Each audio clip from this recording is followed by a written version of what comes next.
আমার প্রাণের ভাইরা, আল্লাহর হাবিব পৃথিবীর জমিনে আসার প্রায় 50 থেকে 55 দিন পূর্বে এমন একটা ঘটনা আল্লাহ রাব্বুল আলামিন ঘটায় দিলেন। আরবের মানুষগুলা হজ্জের মৌসুম আসলে খানায় কাবার মধ্যে হজ করে তাওয়াফ করে, পার্শ্ববর্তী এলাকার মানুষগুলো আসে। এমন অবস্থা দেখে বাদশা ইয়ামেনের বাদশা আবরাহা চিন্তা করলো, এত মানুষের সমাগম হয়, আরবদের ব্যবসা বাণিজ্য ভালো হয়, দেশের উন্নতি হয়ে যায়, তার চেয়ে ভালো হয় এমন বাংলাচোরা ঘর থেকে আমি ইয়ামেন দেশের মধ্যে সুন্দর সার্বিক সজ্জিত একটা ঘর বানাই। তিনি এখান থেকে ঘর বানাইলেন, ঘর বানায়া ঘোষণা করলেন, হে মানুষ সকল শোনো, এখন থেকে তোমরা এখানে আসবা, যেখানে ওই খানায় কাবার চেয়ে আরো অধিক সুন্দর সজ্জিত অনেকটা গির্জা বানাইছে। তখনকার সময় আরবের লোকগুলা বা পার্শ্ববর্তী লোকগুলা এর ঘোষণা শুনে খুবই মনোক্ষুণ্ণ হলেন, খুবই ঘৃণিত চোখে দেখলেন। এর মধ্যে কেনান গোত্রের একজন লোক তার ভিতরে রাস্তাবেলা গিয়া ওই গির্জার ভিতরে গিয়া পায়খানা করে রয়েছে, অথবা অন্য একটা আসছে যে কিছু যুবক তার পাশে তার আশেপাশে আগুন জ্বালাই দিয়েছে প্রচন্ড বাতাসের কারণে, সেটা গির্জার মধ্যে গিয়ে লাগছে আর গির্জা পুরো ধ্বংস হয়েছে। তোমার দুইটার একটা বাদশা আপনার কাছে এই সংবাদটা চিন্তা করতে, আমি এত সুন্দর করে এত মনোরম পরিবেশ করে এত সুন্দর একটা গির্জা বানাইলাম, উপাসনালয় বানাইলাম, আর কে জানি কার ভিতরে এসে নোংরা করে পায়খানা করে তার পরিবেশ নষ্ট করে দিয়েছে। এটা তো ওই খানায় কাবা নদীর আর কেউ অমনি করে বাচ্চা অমনি স্বর্ণ হয়ে তেলে বেগুনে চলে উঠলেন আর ঘোষণা করে দিলেন, এ অপসিরা শোনো, আমি এই খানায় কাবার অস্তিত্ব রাখবো না পৃথিবীর জমিনে, নাউযুবিল্লাহ। যেই কথা সেই কাজ, লম্বা চড়া ঘটনা। আমার প্রাণের বাইরা বাদশা আবরাহা, ইয়ামিনের গভর্নর শাসক বাদশা আবরাহা তার অনেকগুলা হাতি এবং সৈন্য বাহিনী লয়া আরব রওনা করলেন। যে সমস্ত গোত্রের মানুষগুলা আবরাহাকে প্রতিহত করার জন্য চেষ্টা করেছে, আবরাহা সবগুলারে পতন করে হার মানায়া ওই কাবা প্রান্তরে চলে আসলেন। সুবহানাল্লাহ। এখানে আয়েশা পথে মধ্যে যত গরু, ছাগল, গাধা, ঘোড়া, উঠে সবগুলো ধ্বংস।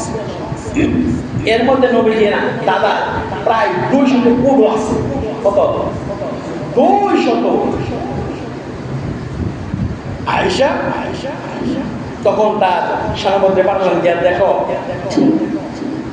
এখানকার সবচেয়ে বড় সর্দার কেনা, সর্দারের খবর বল, তার সাথে আমরা একটু কথোপকথন করব। ওই সৈন্যগুলো জাস্টিফাই করে দেখতে পেলেন আল্লাহর হাবিবের দাদা খাজা আব্দুল মুত্তালিব এই এলাকার সবচেয়ে বড় লিডার। তাকে খবর দেওয়ার পরে আল্লাহর হাবিবের দাদা কিছু কুরাইশদের কিছু লোক নিয়ে ওই বাদশা আবরাহার কাছে চলে যান। যাওয়ার পরে আল্লাহর হাবিবের দাদা এত সুদর্শন পুরুষ ছিলেন, এত সুন্দর ছিলেন, আল্লাহু আকবার। তাকে দেখার পরে অন্তরে সম্মানের আবির্ভাব ঘটে। সুবহানাল্লাহ। বাদশা আবরাহা নিজের সিংহাসন ছেড়ে কাউকে জাগাবে না, কিন্তু রাসূলের দাদারে দেখার পরে সিংহাসনতে উঠে তার সাথে নিচে গালিচার মধ্যে বসে গেলেন। সুবহানাল্লাহ। সম্মান আর ইজ্জত মানে কে? আল্লাহ। আমার বন্ধুরা অমনি করে খাজা আব্দুল মুত্তালিবকে জিজ্ঞাসা করলেন, আব্দুল মুত্তালিব, আপনার খানে কাবা আমি ধ্বংস করে দিব, আপনার কোন কথা আছে? কোন আমার কোন কথা নেই। আমার একটা কথা আছে, আপনার সৈন্যরা আমার 200 উট গ্রাস করে ফেলছে, বন্দি করে ফেলছে। অতএব আমি চাই আমার 200 উট ছেড়ে দিতে। বাদশা আব্রাহা হাসার বলে, আব্দুল মুত্তালিব, আপনাকে দেখে যেমনটা আমি ধারণা করছিলাম, কিন্তু আপনার কথা শুনে আমার তেমনটা মনে হয়নি। মনে হচ্ছে আপনি ভীতু। খাজা আব্দুল মুত্তালিব বলেন, দেখেন আব্রাহা, এই উটগুলোর মালিক আমি, সেজন্য আমি তার মুক্তিপণ চাই। এই খানায় খাবার মালিক আল্লাহ, অতএব আল্লাহর ঘর আল্লাহ নিজেই হেফাজত করবেন। বলেন আল্লাহু আকবার। যে কথা সেই কাজ। বাদশা আব্রাহা তার উট ছেড়ে দিলেন আর বললেন, এমন একটা কথা বলছেন আব্রাহা, স্বয়ং আল্লাহ এই কাবা আমার কাছ থেকে হেফাজত করতে পারবেন। চিন্তা করছেন? চিন্তা করো না যে আমার উৎপত্তি কোথায় থেকে। মানুষ যখন ক্ষমতার লোভে নিয়োজিত হয়ে যায়, মগ্ন হয়ে যায়, সে তার অস্তিত্ব বলে যায়, ব্যাকগ্রাউন্ড বলে যায়, সে সব কিছু করতে যায়। মানুষ তার অতীত মনে রাখলে আমি কি ছিলাম, কে আমাকে এত বড় বানালো, কে আমাকে ক্ষমতা দিল, সে শুকরগুজার হয়ে যায়। আমার বন্ধুরা, কিছু সময় যেতে না যেতে বাদশা আব্রাহার এদিক দিয়ে সৈন্য সমাপ্ত হয়ে প্রস্তুতি গ্রহণ করলেন। খাজা আব্দুল মুত্তালিব কুরাইশদের কয়েকজন সম্মানী ব্যক্তিকে লইয়া খানে কাবার দরজায় গিয়ে চোখের পানি গুণা ফেলে কান্দে, প্রভু গো, এই খানে কাবার রক্ষণাবেক্ষণকারী ছিলাম, রব্বুল আলামিন এর শক্তি সামর্থ্য নাই আমি তাকে হেফাজত করব। আল্লাহ, পৃথিবীতে দেখেছি যেই বান্দা তার ঘর নির্মাণ করে, সেই বান্দা তার ঘরকে হেফাজত করার চেষ্টা করে। ওগো মালিক, এটা আপনার ঘর বাইতুল্লাহ, অতএব আপনি তার হেফাজতকারী হয়ে যান। এই কথা বলে খাজা আব্দুল মুত্তালিব মক্কা এলাকা ছেড়ে সমস্ত মানুষগুলো নিয়ে পাহাড়ের চূড়ায় চলে গেলেন। আমার লম্বা চড়া ঘটনা। এই দিক দিয়ে আর ওই যে হাতি বাহিনী, কি বাহিনী, আসহাবে ফিল, হাতি বাহিনী তার সমস্ত হাতি এবং সমুদ্রকে নিয়ে প্রস্তুতি গ্রহণ করলেন। একটা হাতির নাম ছিল মাহমুদ। নাম কি? মানে শক্তিশালী ছিল, নাম দিয়েছে আর কি মাহমুদ।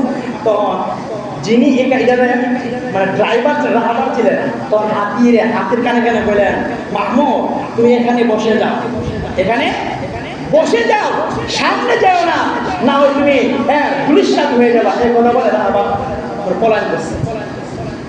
তোর মাহমুদ তো বসে গেলেন, তাকে অত্যন্ত উপহার করলেন, সমস্ত দিক নিয়ে গেল, সমস্ত দিকই সে মুখে চলে যায়, কিন্তু কাবার দিকে যাইতেছেন সে কি আর এখানে বসে। আমার বন্ধুরা, অগ্নি করে দেখা যায় আকাশ থেকে আল্লাহ রাব্বুল আলামিন যাকে পাখি প্রেরণ করলেন। সুবহানাল্লাহ। আল্লাহ রাব্বুল আলামিন বলেন, আলাম তারা কাইফা ফাআলা রাব্বুকা বি আসহাবিল ফিল। আল্লাহ বলেন, আলাম তারা, নবী গো, আপনি কি দেখেন নাই, আপনি কি শুনেন নাই, আপনি কি জানেন নাই যে আমি কাইফা ফাআলা রাব্বুকা, আপনার রব বিআসহাবিল ফিল, হাতি ওনাদের সাথে কেমন অবস্থা, কেমন আচরণ করেছে। আলাম ইয়াজাল কাইদাহুম ফি তাদলিল। আল্লাহ বলেন, নবী গো, আমি আল্লাহ ওই সময় হাতি ওনাদের সমস্ত চক্রান্ত ষড়যন্ত্র আমি আল্লাহকে নিষ্ফল করে দেই না। আল্লাহ বলেন, ওয়া আরসালা আলাইহিম তায়রান আবাবিল। তায়রান আবাবিল, অনেকে বলে আবাবিল পাখি, না, আবাবিল পাখির নাম নয়। আবাবিল শব্দের আবিদের অর্থ হলো যাকে মানে ধারাবাহিকতায় দলে দলে তন্নত পাখি। আল্লাহ তাআলা পাখি যাকে পাখি পাঠালেন। কোথায় থেকে? আল্লাহর পক্ষ থেকে। কার বিরুদ্ধে? হাতিবাদের বিরুদ্ধে। বন্ধু আমার, আল্লাহ তাআলা বলেন, তারমিহিম বিহিজারাতিন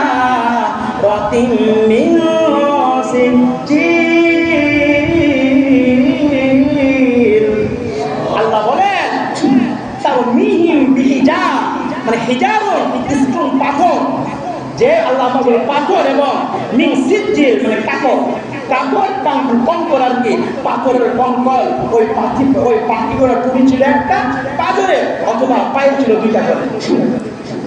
এটার কেমন ছিল, এটার আকারটা মুসুরি ডালের সমান। সুবহানাল্লাহ। কিসের মতো? মুসুরি ডালের সমান। এটা একটা কণা। মুফাসসিরিনে কেরাম বলেন যার উপরে পড়ছে এটা মাথাটা ঢুকছে, পায়খানা দাঁড়াতে পারিস, আর গোশতগুলো ফসে ফসে পড়ে গেছে। আল্লাহ বলেন ফাজাআলাহুম কাআসফিন মাকুল।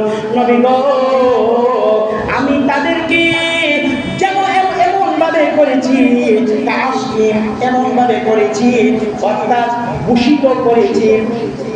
দেখবেন গরু বা মুরগির জন গাছ চিবায় না, গাছ অথবা মানে বন মানে খের চিবায় না, চিবানোর পরে দেখবেন যদি সাবাটা মানে বাইরে ফালা দেখবেন লম্ব হয়েছে, ঠিক না?